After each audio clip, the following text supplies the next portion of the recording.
cooking with the Pyrex. Yeah. So, yeah, I thought I'd make myself available. Christmas live stream. I'm going to share it around. Merry Christmas to all of yous and yours. Yous and yours. So, coming to you from beautiful Vung, Vietnam. About an hour and a half northeast of Saigon, Ho Chi Minh City. Rocking the batik shirt from Malaysia. Handmade. You know how we do it. Teaching the youth the Englishes. No, I'm actually not. But my wife is at the moment. We're out in Vung Tau City. I hope everybody's having a prosperous and happy holiday. If you're in the chat, smash the like button. You know we appreciate it. If you're in America and your life is whack, reach your uncle. Your uncle's here to help. All right, so I've got the chat here. Leave me a message if you got any questions. You want to do a super chat, we appreciate that as well. Happy holidays. So tonight, I'll just put it open for questions. Anybody wants to ask me anything, make myself available. If you want to, ask some questions about what's going on in Southeast Asia or my perspective, I'm totally going to make myself available for you guys tonight. So we'll just see what kind of conversations we have and who pops up. I want to say Merry Christmas to everybody. Merry Christmas from Nepal. Oh, right on. Kitso. Namaste, G. I know too much Nepali. I know a little bit of Hindi. I know some Nepali. I lived in Gangtok for a minute, so the boys taught me how to say like Kitso and Miro Nam Jeho.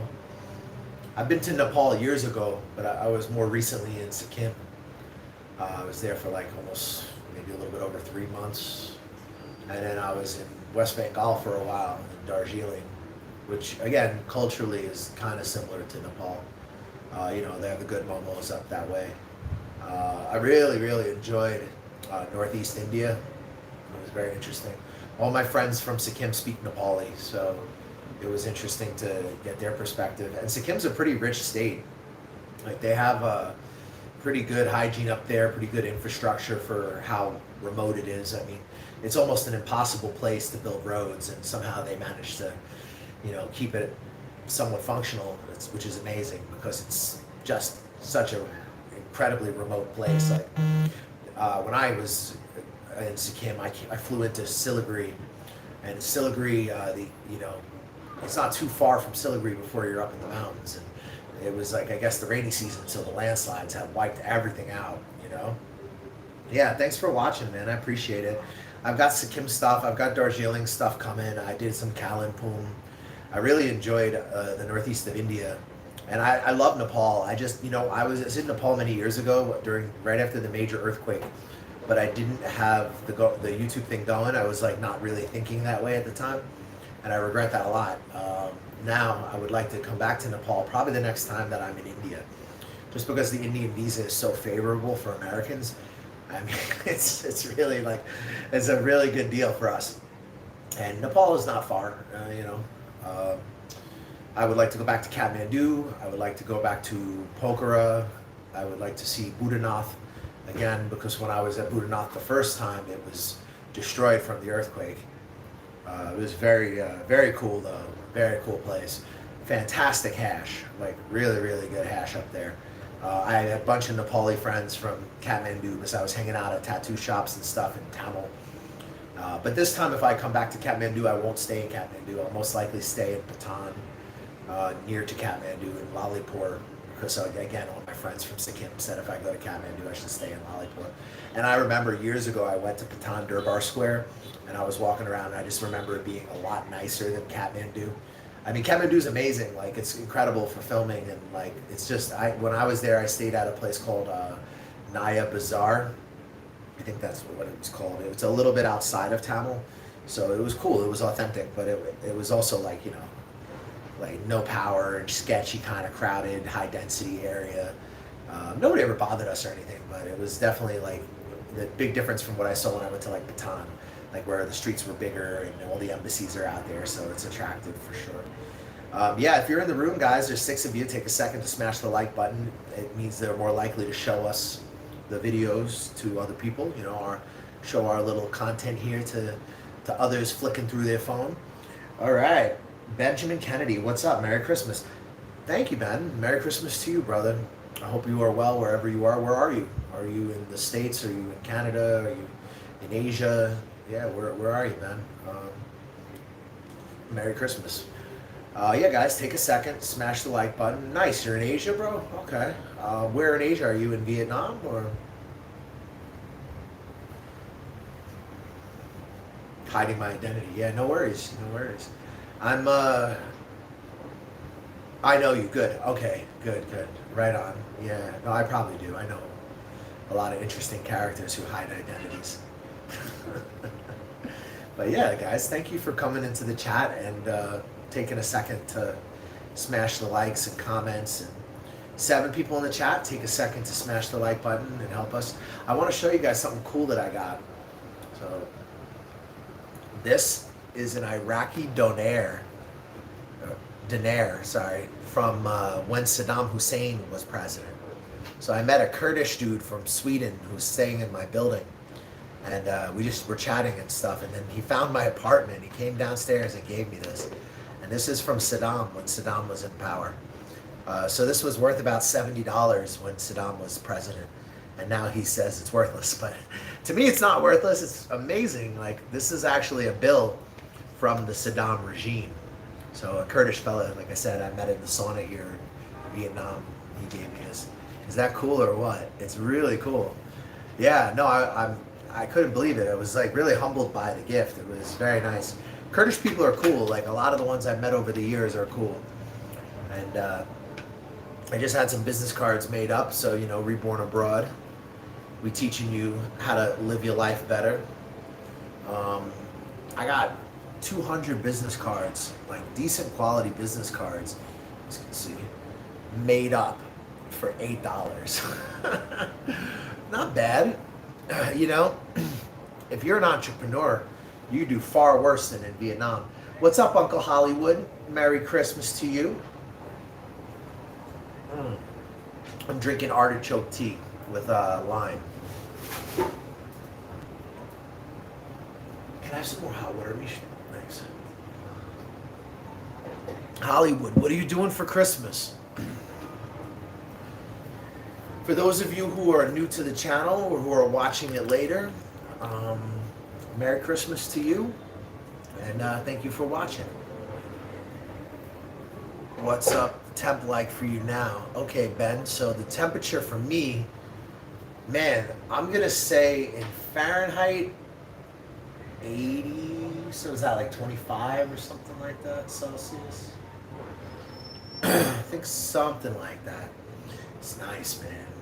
Vung has the best weather during dry season, and like the air out here, I mean, it's not perfect, but it's considerably better than in Saigon, you know? Got my little Christmas hat going on. 78 actually. 78, okay, yeah, man. Fahrenheit. I was on it. What is it Celsius? It's like 20 something, right? 20. I try to like translate it in my head because I grew up with Fahrenheit, but then I've been out here for like 10 years. So a lot of times I think more in Celsius. So kind of like, I try to always like get both so I can, oh yeah, okay, well that's what the difference is. Nothing? Just check Air Visual. Air Visual is all in Celsius. No, they just changed the app around, so I don't know how to change it to Fahrenheit now. It's 23, I was right. Oh, it is cool. Yeah, it's 23. And the air quality is 63, which is... I gotta figure out how to use the app again. Was it Air Visual or the... No, it's just like a weather app? A weather app, yeah. Hollywood, I blazed. Okay, yeah, of course. Benjamin Kennedy, 78. I'm so jealous. It's almost freezing in my neck of the woods. Oh, Troy, oi. Yeah, man, if it's cold, I don't know, man. It would have to be really nice for me to put up with that. Yeah, I'm baked watching Christmas movies. Nice. Yo, Hollywood is baked watching Die Hard, which is a Christmas movie. Nice. I think a lot of people don't realize that. Die Hard is actually a Christmas movie. My life is a Christmas movie. Some stuff, guys. Pizza Luca in Vung. Very decent pizza and pasta for not crazy expensive. And I had a big Vietnamese feed. I mean, I've been eating like last couple of days, just eating, getting massages, eating. That's how we do our Christmas in Vietnam, you know. Lots of deep tissue massage and like Italian food, you know. Let me see what's going on. I'm watching Christmas with the Cranks, right on. Rambo First Blood is also a Christmas movie. I was not aware of that. That's interesting. Yo, you guys like the shirt? So I just came back from Penang, from Malaysia. These are handmade batiks. So they're, somebody like casts the dye and does it all by hand. And they have like actual imperfections. I grabbed a few of them because I figured, like for Southeast Asia, like they're good. They work in all kinds of environments, you know, like you can rock something like this and it's professional. So I figured I'd grab a few of those. I got them for like $25 each, custom batik. Like I like the Indonesian style. They have the dragons and like the phoenixes on them more. But I was only in Malaysia. But I plan to hit Java again before I bounce from Southeast Asia. So at some point, I went, that's another place that I went that I really liked many years ago. And I'd like to come back and kind of get a look at it again because I went to Indonesia and I hated Bali, to be totally honest with you. I liked Ubud, but I hated most of Bali. And again, I didn't see the whole island, but what I did see, I didn't like really that much. And then I went to a place in Java called Yogyakarta, and I really liked it a lot. Java felt very authentic and like just much more interesting to me personally. But I can see why people would like Bali because of all the services and stuff like that. So that's a place I'll definitely go back to. Let's say, I know it was Christmas time, Rambo movie, but I didn't know if it was a Christmas movie. Well, that's kind of the argument that's made for Die Hard, bro. Like, Die Hard is also kind of taking place during Christmas, you know? Man, this artichoke tea is fantastic. So, yeah, I had a crazy feed tonight. We're just chilling. Wanted to give you guys, like, you know, a little catch up and make myself accessible if anybody wants to ask me anything. So I'll just go live for maybe like 30-40 minutes and we'll just you know, we'll just have a chat about whatever you guys want to have a chat about. Yeah, things are good over here. If you guys are in the group, please take 2 seconds to hit the like button. It gets more people to see the video. Comments also will help get more people to see the video. You know, generally YouTube wants to be sure that you're engaging and that you're addicted to its platform. So the more that you demonstrate that, the more they push my video. But yeah, life is good. Let me see.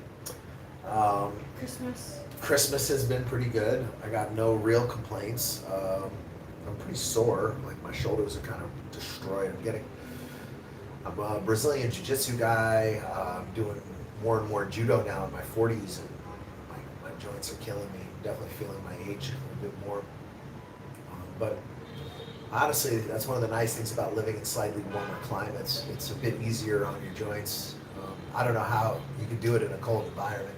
Like I could do kind of cold, you know, like I liked the Balkans. I thought was really cool. Like I don't mind having like that kind of a cold weather, but I really don't want to have like fucking feet of snow and shit, you know, like not really trying to live like that. In fact, I like Southern Europe, like places like that would be cool where it's like it gets down to like hoodie weather, but I don't really want to be anywhere where it's like snowing. I've thought about investing in places like Poland because it's kind of on the rise and it's like out of a lot of European countries, it's like a pretty well-run one. But I would still like mostly live, if I was in Europe and I had a property in like a cold country like that, I would live in a place like Balkans or, you know, something like that. Also, I'm like highly skeptical of the EU, and like I really enjoyed being in Albania because they were not in the EU. So like when we were out there, it was much less crazy. We had come from the craziness of Saigon, from the pandemic, like crazy lockdown paranoia, like $100 PCR test BS, and then flying to a country in the Balkans and it was like not even happening, like nobody cared, life was normal, you know. So I saw how they were during the pandemic versus how it was here like in Asia. And like as much as I love getting money out here, like long term I see myself settling down in possibly Europe or Latin America as long as we can find a way to make that sustainable. So right now I'm working on my Italian passport through descent, through my great-great-grandmother. And my wife is going through her grandmother. So we have two different processes. My process is called a 1948 case. It involves an attorney, but we are eligible. Basically, one more document is all we need. We're waiting on from Napoli. Mish, she's going through her grandmother, so her case will actually be done in Italy in the commune. So at some point, we need to go hang out there for however long it takes for them to give her a passport. Because I could do mine through a lawyer, so it can be done from anywhere. For hers, we actually do have to be in Italy to do it. Well, not necessarily, but like definitely the most cost-effective way. And I figured what I would do is, while she's getting it, I would just start getting spousal visas and working towards residency. In case there's any hiccups with my case, I'm already halfway towards residency. You know? So Misha's getting into doing cybersecurity. She's like studying cybersecurity, and she's studying cloud computing. She's trying to become a cybersecurity analyst. So that's a decent job that can be done remotely. Like, I would like to at some point grab like a property that has a couple rentals and like, take some of what I learned in Asia. Maybe even export some of the products from Asia to wherever I ultimately end up. There's a lot of products in Asia that are considered like superfoods, and just would be sought after and could be created for like a niche market in Europe or in Latin America or North America. Anyways, my man from Nepal, good tattoo. Thank you, bro. I did a lot of my back in Kathmandu, and there wasn't much electricity. So the dude who was tattooing me, he had a solar panel, and he was using like a solar panel battery doing the tattoos, and it was cold up there, so it was kind of rough. I got through it. It was cool, but I made some good friends when I was in Kathmandu, and I hope I get to go back. It's a very cool city. It's one of the most wild places I've ever been. I remember every time I'd walk through Tamil, I had some dude trying to sell me heroin, and then after a while he realized that like I'm like staying, like I had like an apartment I was staying for like a month or two, or I forget how long we were there, but for a minute, and I would walk by him, and after a while he stopped trying to sell me heroin and just started saying hello.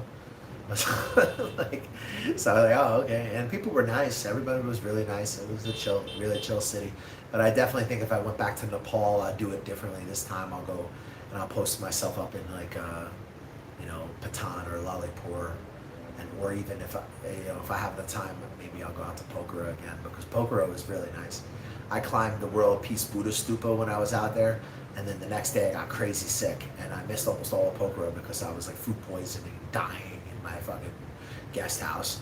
And it sucks because as I was starting to feel healthy again, like the clouds broke, and from the rooftop of my guest house I saw, the whole Annapurna. It was stunning. But I'd like to go back now, because now I know how to live in Asia a little bit better. When I was younger, it was still a little bit fresh, so to speak. I had been living in the West. Now I've been living in developing countries for a pretty long time. Hollywood. So I just saw Hollywood this week. He was in Vung. He came out, and he's had a hectic week.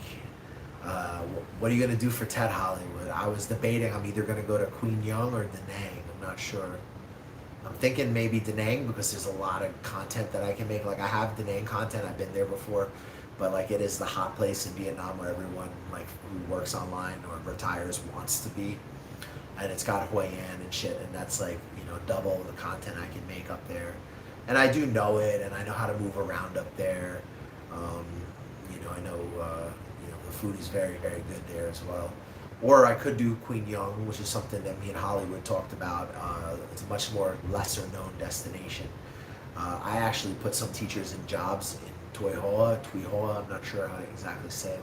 It's a little bit south of Queen Young, and I put some teachers up there because some of the schools up there actually have a demand. It's like a small city that's starting to grow.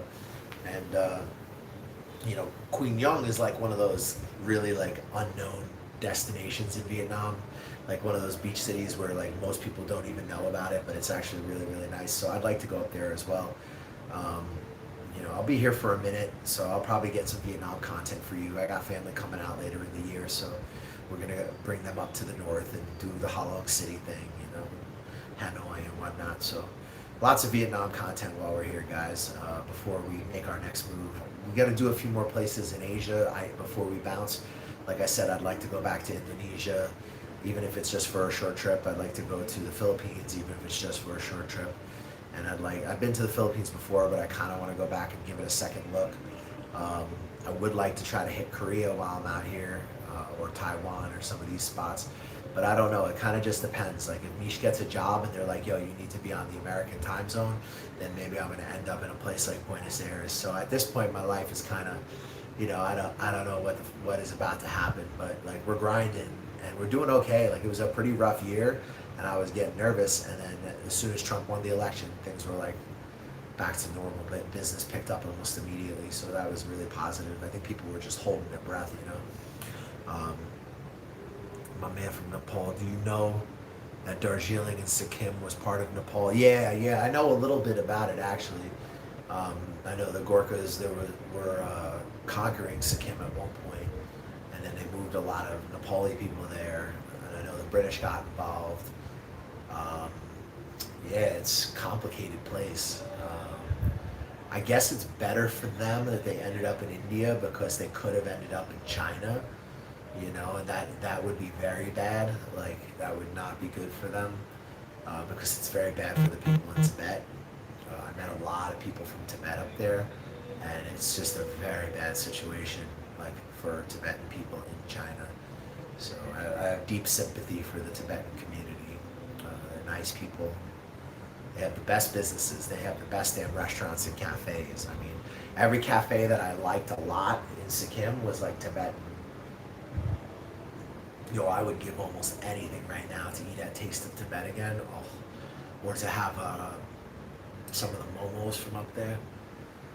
But Vietnamese food is good. It's healthy. It's clean. I'm way less fat here, man. I was getting fat up in the Himalayas because everybody be feeding me, and the food is really good, and the desserts are really good, and they even do good pizza, and just you could get so fat up in the Himalayas, man. It's crazy. South India, I found their food was all right. It was pretty good. Sometimes it messed with my stomach a bit, but I like the food a lot in Karnataka. There's some really good spots in Bangalore and Mysore. And your mother tongue is Tibetan. Nice, bro. And man, Hollywood, have a great Christmas. Hollywood, we love you, man. Thanks for the likes and whatnot. Thanks for stopping in. Merry Christmas, bro. Say hello to your wife for me. So, when you say Momo question mark, do you mean which momos do I like? I was liking the cheese and spinach momos, the potato and cheese momos, the stuff that definitely the Europeans would like, the kind the Russian the dumplings, the fact that they eat more cheese in Tibet, this to me is kind of cool. I like that they do that kind of stuff. There's I had the cheese balls at Taste of Tibet, and it comes with a pickled radish kind of cabbage thing. It's really good.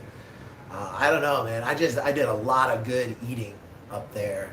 And I was teaching jiu-jitsu up there, so I got to meet some cool people. Some of the guys I was rolling with in Sikkim, I mean, their family was way deep in the government up there.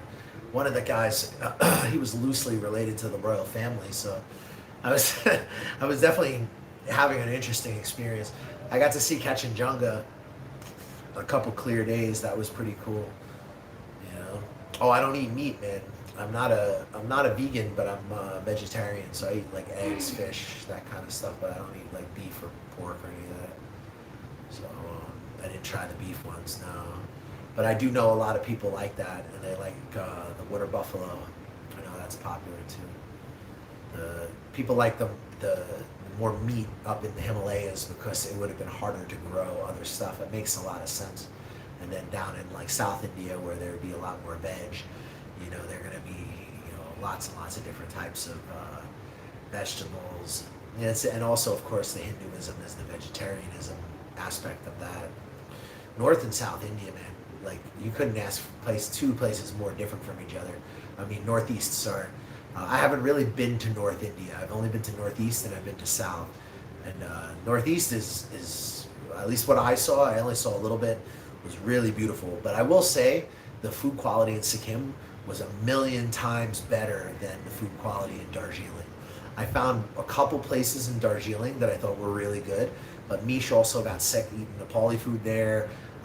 We hardly ever got sick on anything in Sikkim. And I don't know. Sikkim was like a very interesting place, you know. Oh, yo, what's up there, big guy? Mr. Paul is in the chat. 2 weeks until Vung Tao. All right. You coming to Vung Tao, bro? You gonna come kick it? What are you doing for Christmas? You running around Phnom Penh or?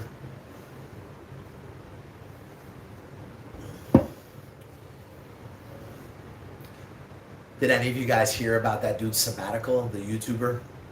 He got himself arrested in Russia, going near to the Chinese border, and got detained. They held him for like 2 weeks, which is crazy. But I almost got to ask myself, like, what was this guy thinking? Because you're an American citizen and you're a travel blogger and you're going to remote ass parts of Russia, where just like anywhere in Asia, you know, whoever small town authorities are going to be like, you know, you can only imagine, you know, the barbarians they've got working out there, you know. And this guy got himself locked up crazy for like 2 weeks in Russia. And then he, you know, he's all coming out against the regime and whatnot. But it just sounds to me like you're like an American YouTuber and you went to like a sketchy border area and then you had some trouble. And I don't think Russia's government is great or anything. I'm sure it's pretty awful. But I also think like there's certain things you just shouldn't do in developing countries, or especially developing countries. Like Russia has, you know, there's like a hot war going on between the U.S. and Russia, more or less, like, you know, so, and Europe. So it just seems like it would be like a silly time to go to like weird border areas. And, you know, so some of these guys, man, it's crazy. I mean, for me, like I like to travel, I like the lifestyle, like the opportunities it affords me, but I stay away from like places that are, you know, I'm not supposed to be. Like in Sikkim, it's a sensitive area. I had to have special permission to be up there, so I had to register with their government. They had to give me a pass to go to Sikkim, and I was able. So I had an Indian visa, and then I had an additional Sikkim inline permit, which allowed I had to renew every month so that they knew what foreigner was near the border. But over there, I thought for the most part it's okay because my boys are like, you know, they're in the government out there. You know, I wouldn't be going to a place where like it's a sensitive border area and a foreigner shouldn't be there, and I definitely wouldn't be like running around and like filming. And like some of these guys try to do the bold and bankrupt thing, but you got to be careful, man. Like, you know, like I'm a big fan of going to unique travel destinations and places that people don't think of. I've been moving around a pretty long time, and I'm open-minded, but there are some places I just don't really have any interest in going, like, you know, and I don't care if the content would be amazing. It's just like I like my life, I like my lifestyle. I don't mind giving up some comforts, but I want to have certain comforts as well, you know. Like, and like it's funny because I enjoyed India. India is very cheap, very very cheap, like insanely cheap. Like for you, I mean, when I was in Bangalore, I was sitting down and eating at these places called Adupi restaurants. It's like a part of India, but this like good food comes from there, and like they have southern food, northern food, they have everything. And you sit down, and it's like $1.50 a dish, $2 a dish. And we're talking about like they're bringing out like big, good plates of food, you know, like clean too, like good hygiene, like, you know, for like no money. But you give up some stuff. You give up consistent power. You give up other, you know, other things that here in Southeast Asia, like are only minor inconveniences, you know. So you do definitely get what you pay for, even as an expat, even living in developing countries. There is something to be said for, you know, paying a little more and getting a little more. And Vietnam and, you know, Thailand, these countries are very cheap to begin with.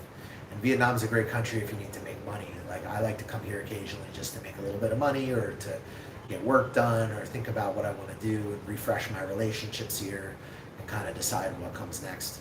I have ambitions to, of course, get the Italian passport. I'm interested in some places in Latin America. I may try to go down to Latin America and just grab a couple residencies. I particularly have my eyes on Paraguay.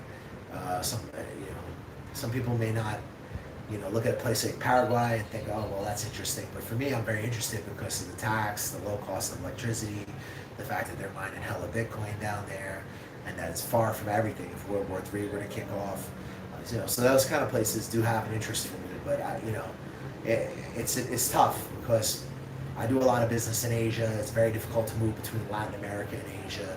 So having a place maybe in Balkans or Eastern Europe, and then maybe just having land or residency in one of those Latin American countries, just in case, might be like a long-term strategy for me. But being able to access airports that can take me to Asia in a quick and efficient way has a tremendous value for me. Like, you know, that's why I liked Albania a lot, because very close to fly from Albania to Istanbul, very close to fly from Albania to Dubai, not very close, but close. And then from those cities, you can get to anywhere in Asia you need to go, you know. So, yeah, we'll see what happens long term.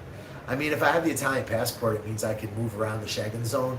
I'm very, like, Eurosceptic, but there are some countries there that have their act together that I think I would potentially be interested in, like, having property, even if I don't necessarily live there forever or whatever the case may be. But there are a few countries out there that are definitely interesting, and I would like to expand on my network in the Balkans. I have some good relationships in Albania, but I'd like to meet more people from some of the other popular destinations in that region as well. And I have a friend who's in Bosnia. He's done quite well out there. I'd like to see Kosovo. I'd like to go back and revisit Macedonia. But when I was in Albania, guys, it was the pandemic. So even though it was more laid back than Vietnam had become, it was still kind of a pain in the ass to move around. And like PCR tests were less expensive, but you still had to do all that bullshit. So this time, if I went back to the Balkans, it'll be a little bit better because I can kind of move around and float around and take low-cost flights. I also am interested in Moldova. I've heard really good things about Moldova, so I want to check that out. I just want to move around a little bit and see what's up. The only thing that's concerning, obviously, would be the war escalating. Raphael, what's up, buddy? Hope all is well. Yeah, thanks, man. Is this Raphael from the South, from the U.S., my client, or is this a different Raphael? Merry Christmas either way. Because if it's my client, I hope I'll be seeing you soon then. But yeah, I don't know. We'll see what happens. Oh yeah, all right, Raphael, what's up, buddy? So yeah, Raphael's going to be coming to Vietnam soon. My advice would be get in if you're coming around. I heard you're going to come kind of around maybe March or May. Get in, get whatever job you can get you're going to have probably about 2 months worth of work at that time, 2-3 months worth of work in the public schools.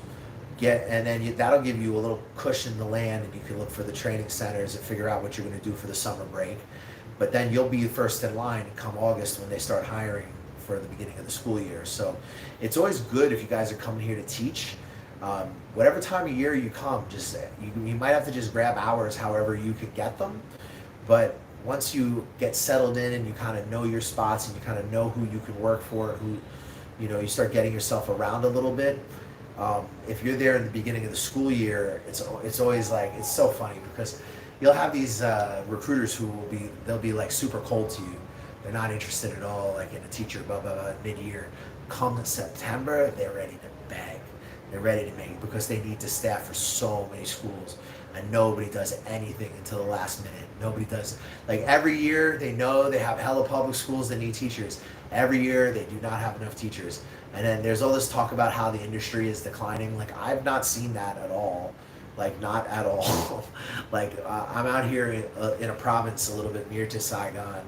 And my wife works at a training center. And this guy who owns the center, he put on like a completely... Like, oh, bro, like, I don't even know how to describe it. It was like a rock concert for kids, basically. It was supposed to be the Christmas party. So we were supposed to go. And I thought it was going to be, like, teachers and, like, I thought it was going to be, like, maybe the employees or something. But it was just, like, maybe 200-300 kids. He had Vietnamese pop, like, stars. He was blasting hardcore techno. They had a dude dressed up like Iron Man dancing around. He had drones flying over. It was like a rock concert for English. So the amount of money that's being invested just to put on an event like that, so those kids are going to remember that event forever.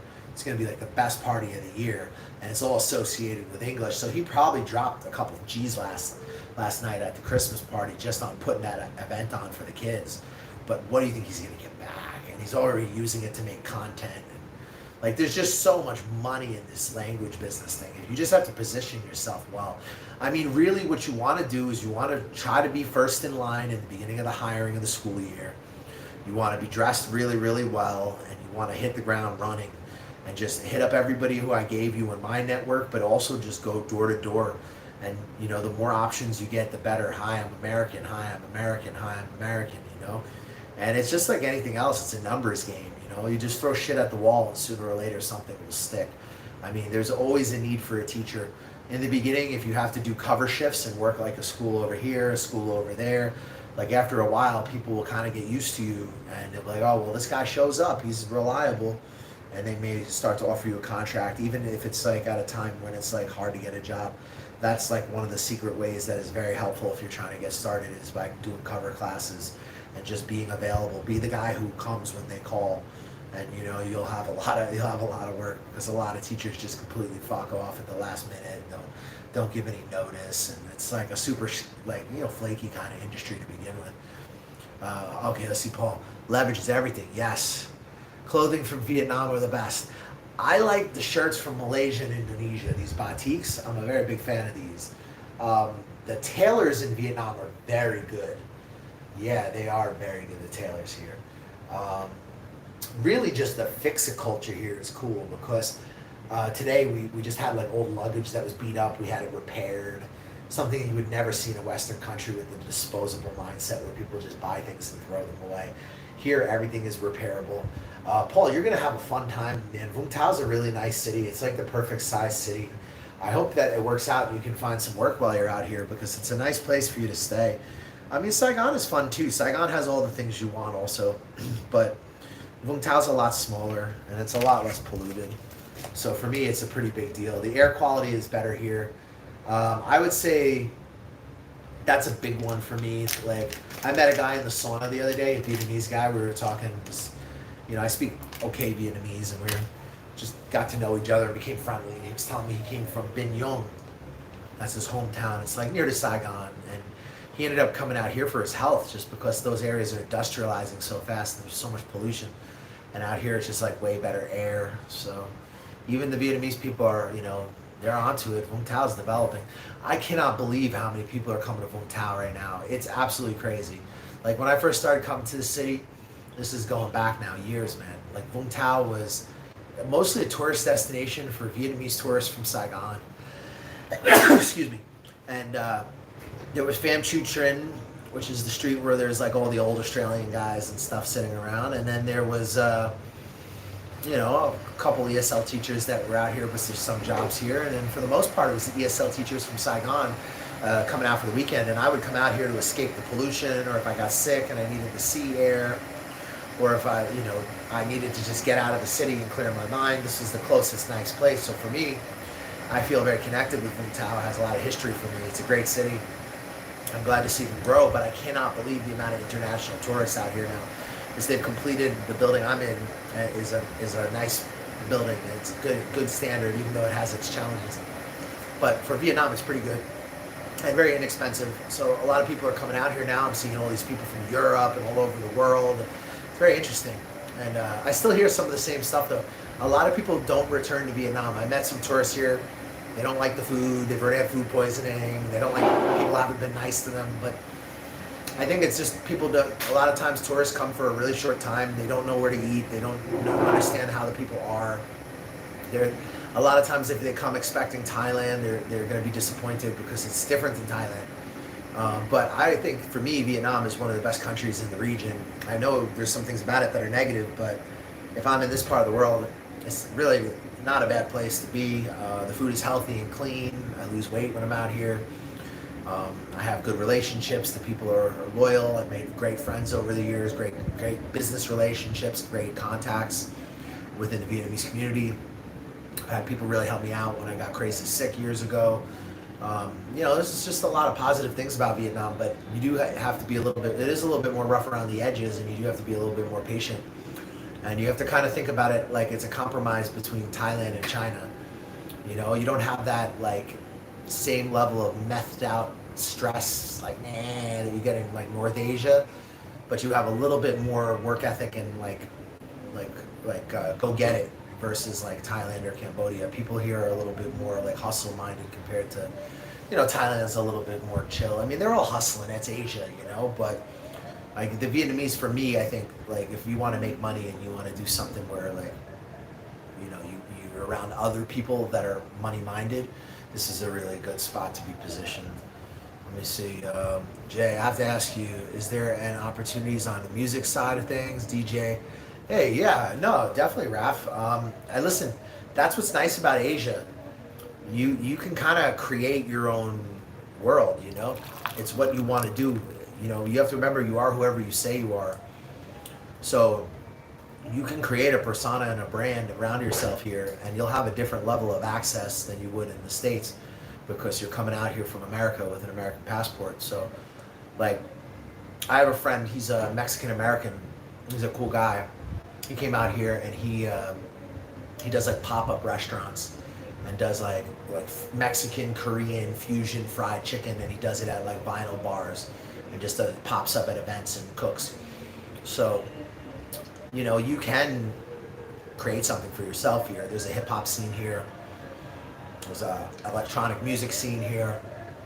There's a lot of art. Just depends on what you want to put yourself around and the people you want to put yourself around, you know, like who you want to associate with. Some people come out here and they just destroy their lives, you know, because you can have the girls, the drugs, the alcohol, and like, no one's going to stop you. And you can definitely self-destruct out here. I had a client who came out here because he said it had the best heroin in the world. And I did a story you guys could watch on one of my YouTube videos. It's about his story, one of the old ones. Yeah, just crazy, man. Like people come out here and they go completely nuts. Or you could use it as a cheap place to work on projects and, you know, build a network and, you know, get yourself a little bit of exposure and do something with it, you know. My man, I haven't been to Vietnam, but I know the women out there, they work really hard to feed their family. Yeah, they do. But all of Southeast Asia, you know, people are pretty industrious people, you know. They survive for sure. Vietnam is interesting. It's developed a lot since I first started coming here. I've been living more or less in Vietnam for 6 years with a little bit of interruption in between, because I did have to leave for like 9 months to go out to Albania, and I left for a little while to Cambodia. But like collectively, about 6 years I'm in Vietnam. But again, with breaks, like with like time in Thailand, time in Laos, time in India, right? Time in, you know, other places that I wanted to go. But I came out here as an English teacher, and then eventually I built my consulting business over the pandemic, because I was able to help a lot of people get into the country. And then I just started going to the neighboring countries and establishing relationships with, you know, consultants, real estate people, visa services, and putting together this service to help people get started and minimize risk of scams or problems and have access to information. And, you know, for some people, the peace of mind they get from that is very valuable. And I use whatever money I make online to just allow myself to explore, travel more. I have long-term plans. Like I said, I'm looking at potentially Balkans or Latin America long-term. But this is a great place to come and make some money. Southeast Asia is always going to be good for that. You know, there's that spirit, you know, that get money spirit out here.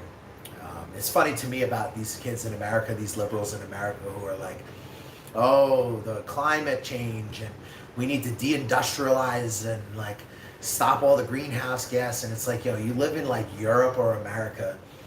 It's like hardly any pollution. You come to this part of the world, the pollution is mental. It's mental, guys. Like Indonesia, China, India, this whole part of the world, the plastic, the air pollution, it's completely crazy, completely, like almost all the pollution in the world is on this side of the globe. It's not in countries like Germany, Austria, it's not in the United States. Yeah, we have some places that, like I grew up in New York in the 90s, and we would have the occasional bad air quality day, but much worse here in Asia. In Vietnam, for example, they burn the cheapest coal that you can buy. So, you know, you can already imagine that's not good for you to be breathing in, right? And of course, it's developing super, super fast. And you know, it's really funny how easily people can be tricked if they don't travel enough. You know, you get out there in the world and you start getting perspective. It really does make you appreciate certain things about the West. Now, I probably don't want to live in a country like the United States again, personally, but I certainly don't think it's the worst country in the world. I think there's things that we should be quite proud of. I do think it has its issues though, and it's not really my cup of tea. I feel like I'd have a very hard time relating to anybody. Like I would always talk to people, and sometimes all they want to talk about is like sports and things. I just can't relate to it, you know. I was always more interested in like maps and like looking at places and wondering what these mysterious places were like. And I just had that mindset since I left New York. Big Paul, what up? What up? He's like, Vietnamese are emotional, heart touching. Oh yeah, I guess. Yeah, I mean, I've had good relationships with the Vietnamese. Cambodians too. I like all the people in Southeast Asia, man. I've had fun in almost all these countries. Paul, yeah, haha, yeah. No, definitely, man.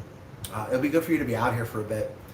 I don't know what's coming next for me. I know I do need to go to Thailand. I need to go to Chiang Mai and hang out for a bit, and there's a little bit of a motivation for a couple reasons. Like, I already know a lot of people there. There's the meetups every week for the SEO, for the best SEO people on earth. Meet up every week in Chiang Mai at one place that I particularly like that has like an herbal sauna and sells weed legally, of course. And you know, so there's that, being in that community, and then they have a free judo club at CMU, and I've been mostly working on my judo. Even, you know, I'm a jiu-jitsu brown belt, but like I'm trying to bring my judo now up to that level. I'm doing this in my 40s, so CMU I could train, and they have free training, which is great. I also have a business relationship out there from a consulting firm that wants to do content with me, and we're good friends, and they're strong in Thailand, so I want to go solidify that relationship. But I'm also like trying to hit up some other spots, so I don't really know what's gonna happen. At this point, it's just literally we're taking it month after month. But anyway, I want to thank you guys for stopping in. If you're in the room, just take 2 seconds to smash the like button. You leave me some comments. Merry Christmas to you guys. I just wanted to come out and say hello to everybody. And yeah, if you're thinking of coming to Southeast Asia to live, work, do business, get at me on the Facebook fan page or any of the contact information in the social media. If you guys are thinking about checking out other developing markets, I do hourly consulting. I can help you figure out where you want to go, where you might want to settle down, where you can leverage your strong passport and your strong currency for a better quality of life. And yeah, Merry Christmas to all of you, and I hope everybody has a prosperous and happy New Year. And I'm a little bit optimistic, I gotta say. You know, it's the beginning of the year was a bit shaky, but it's looking all right. And yeah, we're just gonna keep trucking along. It's what we do. So again, if you're in here, take 2 seconds to smash the like button. If you watch the video later, smash the like button, share. Once again, we appreciate it. I'm trying this vertical format. I don't know if you guys like it or not.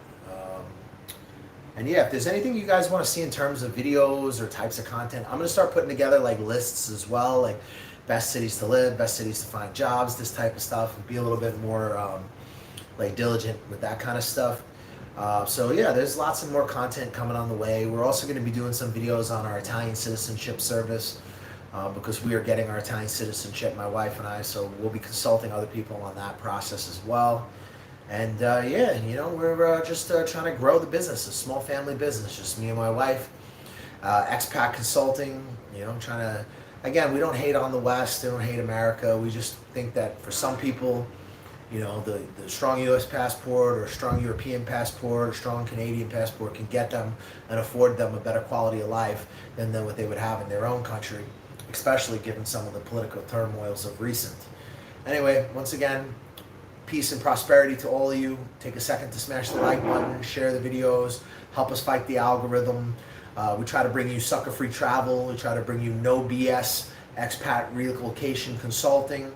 We want to teach you how to brush your teeth and stay in school, and make sure you look out for your big uncle. And take a second to share the videos. It goes a long way for us, guys. Once again, we appreciate you all. And thank you again. Happy New Year. Happy Hanukkah to anybody who had the recent Hanukkah. And yeah, whatever December holidays, Tet holidays coming up here. So Chuk Mung Nam Moi for my Vietnamese brothers and sisters. And I hope everybody has a great New Year.